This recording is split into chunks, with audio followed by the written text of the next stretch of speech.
Recorded live with little or no editing. It's Defense Up. I'm Run 7. How you doing?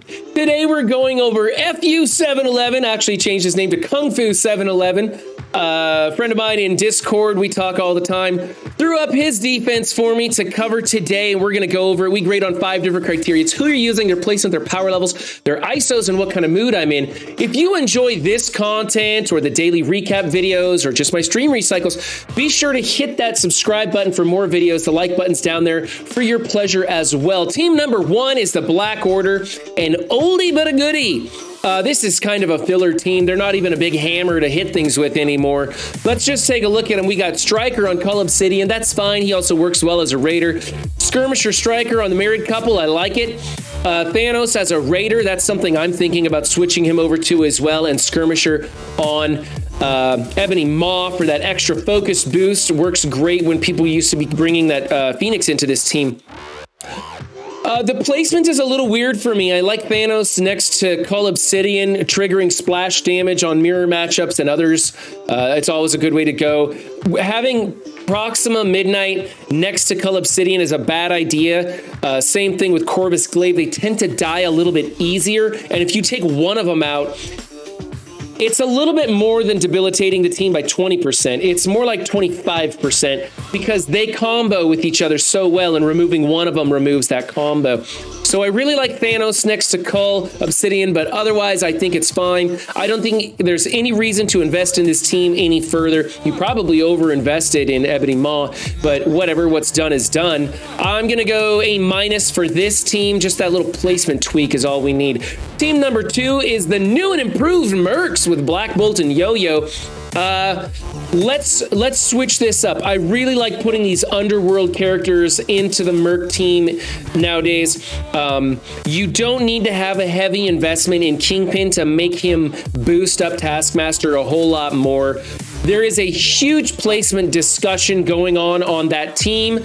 You need to look at the order of operations rather than just left to right. Check out Dorky Dad's video for an in-depth view on how to place underworld characters so that they spawn in and load their passives and stuff the right way.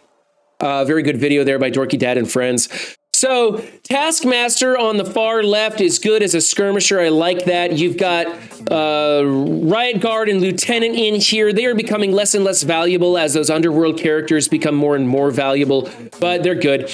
If you don't want to put underworld characters in here, I highly recommend going with Bullseye and Korath the Pursuer, believe it or not. Bullseye attacking on non-attack mercenary turns. So basically, when these two Merc minions go and they don't attack, Bullseye will attack, and he can put out vulnerables with us as a skirmisher or something like that. So it works really well because Korath and Bullseye are pretty fast, and they'll call the assist from Taskmaster.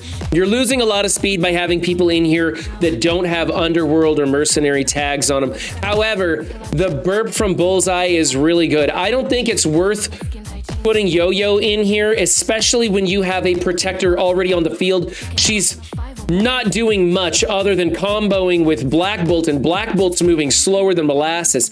So really, this whole setup doesn't work for me. You need to at least take out Riot Guard if you're going to run the Inhuman combo. That way she can put the offense down on the opposing team. Or better yet, let's get rid of the Inhumans and put in underworld characters instead.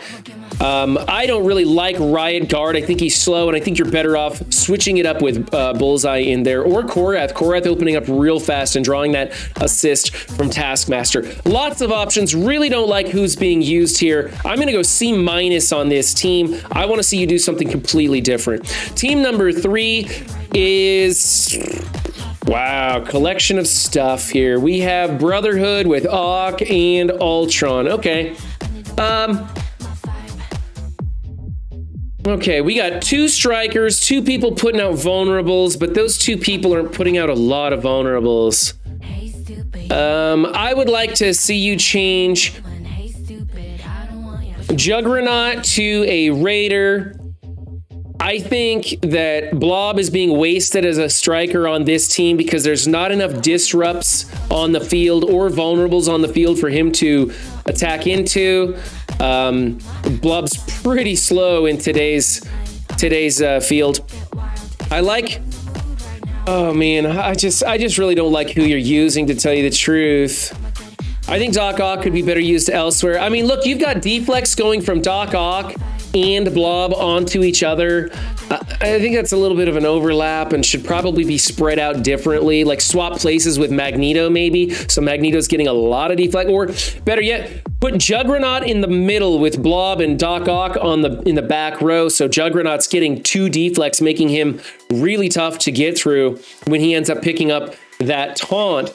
Blob isn't going to be taunting early because there's no Toad. He's only going to pick up a taunt when Brotherhood goes under 50%. And then Ultron's just a plug-and-play character with not a great amount of synergy on this team. His bots are probably going to be useful in speeding this team up a little bit, but I don't know. If you want to go with this build, then we need to change Blob to a skirmisher so that when he does retaliate, which isn't going to be often, when he does retaliate, he's going to place a vulnerable. Let's change Juggernaut to a Raider so he can put out some more vulnerables. That'll allow your Ultron to retaliate more often. And then I think Doc Ock should be a healer.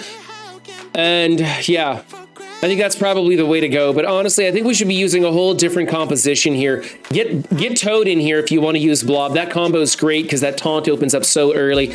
And I don't think you need Doc Ock in here for any reason whatsoever. I think Doc Ock should be on a different so swap Doc Ock out with Toad. There we go. Trying to get those words to work for me. Again, this is a C. There's a lot of things wrong with it. It might get somebody, but I don't see it working too well. All right, team number 4 is your Gamma F4. Hopefully you'll be unlocking Red Hulk soon, and you can swap him in here and then use the team on War Offense. I think you're going to get a lot more value out of it there. There are some things not working with the Red Hulk kit that have to do with his charge, that have to do with his battlefield effect, that have to do with what game mode you're using him in. Lots of things going wrong with that character right now, as expected. But I think he would be an excellent addition to this team. I see a lot of people using Invisible Woman on this team, and I just don't... I mean, I get it. There's some synergy here, but I think there's a lot better plug-and-play characters to go in here. Honestly, I think Ultron in here would be better than Invisible Woman, but that's just me. Yeah, so let's get Red Hulk unlocked and get him on this team. Healer on She-Hulk. No, we want Skirmisher on She-Hulk. You can use Healer on Hulk, but it turns out that Stryker is doing some major damage. And if you have high red stars on your Hulk, you might want to consider Stryker.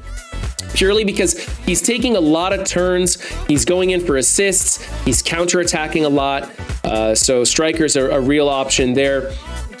We want Raider on Abomination, not Stryker. Everybody agrees that Raider's the way to go. And Skirmisher on Brawn is a very good choice. Some people are recommending Stryker. I don't like Stryker. I like Skirmisher to make sure that ability block lands his special. Is it a stun or an ability block? Whatever. You want the focus boost for Brawn is what we want. And then Invisible Woman as a healer. Okay. Let's see. Placement. Yeah, your placement's pretty good here. That'll work. You got your 2 taunters over to the side. I like that. You could also put the other Hulk over to the other side, but whatever. Yeah, that's pretty good. If you're gonna put Red Hulk in here, I think it should go She-Hulk, Hulk, Red Hulk, and then your other 2 people, Abomination and Brawn. So yeah, we need lots of work on those. I'm gonna give you another C for this team. Change up those ISOs. All right, team number 5 is Wakandans. We have Healer on M'Baku. I like Stryker on M'Baku so that he combos with Okoye. If not Stryker, I think Fortifier is probably the way to go. Raider's great on Killmonger. I would accept Stryker also, but I do like all that crit built into his kit. I think that's much more valuable. Stryker on Black Panther to also combo with Okoye, and you went Fortifier on Shuri. That's fine. I like her better as a healer on this team, but we were using her as a Fortifier in raids to keep her alive to do certain things. So Fortifier's okay if that's the way you want to go. I think she's big enough on this team that you should have her as a healer and get more value out of that. Basically, let's switch those 2 ISOs, M'Baku and Shuri, and I can give you a better grade. For right now, I'm going to go A-. Here we go with the Ravager team. See, you should have no problem unlocking Red Hulk. You got this nice big Ravager team to carry you through those nodes. A lot of people using a lot of different combinations in that Red Hulk Scourge. Let's see. Skirmisher on... Star-Lord T'Challa copies adjacent positive effects. Let's get him off the side. Skirmisher's fine, but I think with those red stars, he should be a striker. He does a lot of damage. You want him to double and triple tap into people, but man, you got to change that placement. As for the rest, let's see. I'm not used to using my Ravagers. I think Striker on Boomer is going to be fine. Probably you could consider Fortifier on Yondu, especially for the Scourge run, just keeping him alive so you can get those summons out on the field fast enough. Healer on him. Stitcher can also be a striker. His basic slaps, so you could also make him a striker. And then Fortifier on, what is that, Bruiser?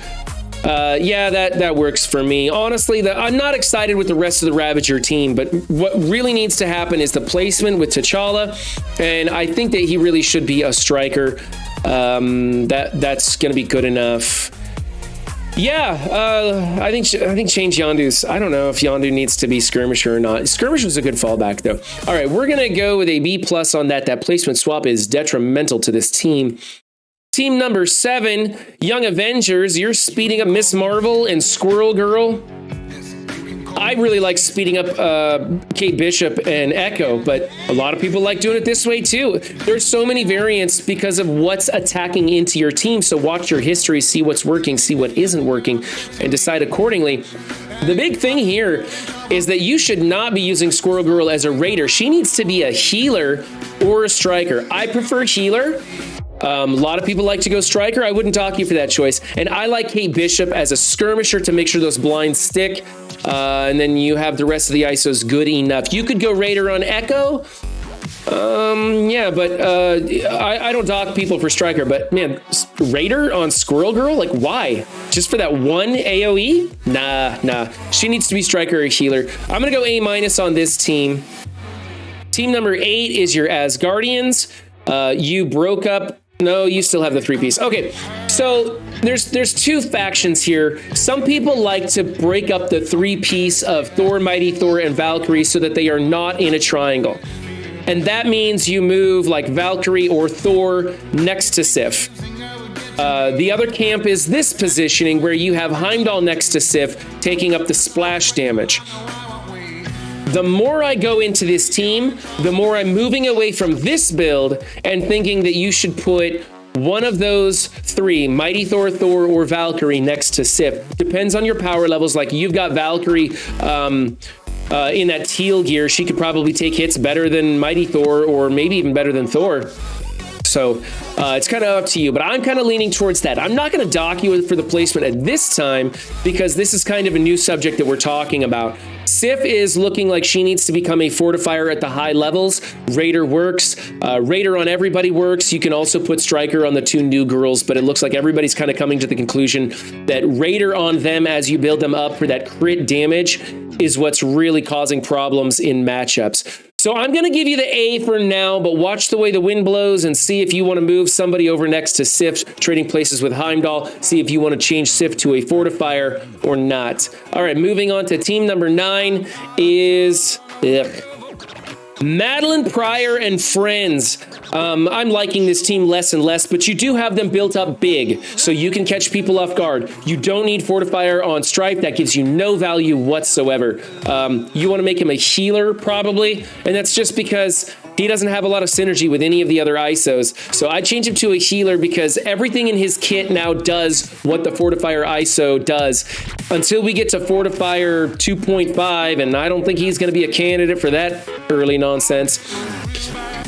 Skirmisher on Emma, I like healer better, but Skirmisher is a secondary choice. Skirmisher on Mystique is good, and healer on Sinister is good, and Striker on Madeleine Pryor is good, though honestly, I'm not impressed with Madeleine Pryor at all. I like your placement. I like most of your ISOs. Your power levels are even. This is an impressive team, although I think that other people should not be bothering building this team. It just doesn't work as well as we wanted it to, and It was power crept before it really came together. If Madeleine Pryor had been farmable early on, this would have been a great defense, but it's already past its prime, and now that she's still not farmable, but when she does become farmable, it's not worth it. So, all right, I'm gonna go A- simply because of that Strife ISO. Number 10 is your heroes for hire. A lot of people throwing Red Guardian in place of Iron Fist. You have Skirmisher, Fortifier, Raider, Striker. Those are great ISOs. Good enough placement for me. I like this team. Solid A here. You can think about changing it to Red Guardian if you want, but we already have counters for that as well. But it's something you try out. Dependent on your war league and who's going into you and stuff, we tried different things. Remember, don't build for war defense. It's not worth it. What you do is you take your leftover junk and use it as effectively as you can. Spread out as many good defenses as you can to soak up as much of the enemy as you can. Or if you really want to, you can try that one killer defense, which with a bunch of trash left over, but that's more of a Cosmic Crucible strategy. All right, remember, don't just have a good game, be good to yourselves and others too, and I'll see you next time. Bye.